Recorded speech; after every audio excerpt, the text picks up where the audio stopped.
గచ్చిబౌలి భూములపై తక్షణమే నివేదికను పంపాలి అని కేంద్ర అటవీ పర్యావరణ శాఖ మంత్రి భూపేంద్ర యాదవ్ ఉన్నతాధికారులను ఆదేశించారు.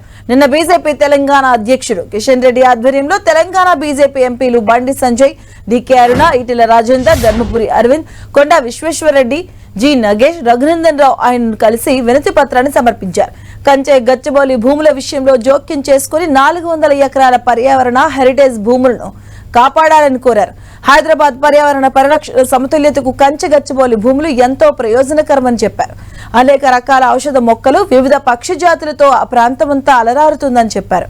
ఇక ఎంతో విలువైన భూములను తెలంగాణ రాష్ట్ర ప్రభుత్వం రియల్ ఎస్టేట్ గా మార్చి వేల కోట్లు దండుకోవాలని చూస్తుందని ఆరోపించారు బీజేపీ నేతలు.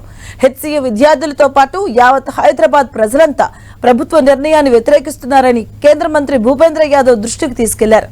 తక్షణమే గచ్చిబౌలి భూముల విషయంలో జోక్యం చేసుకుని ఆ భూములను పరిరక్షించాలని కోరారు.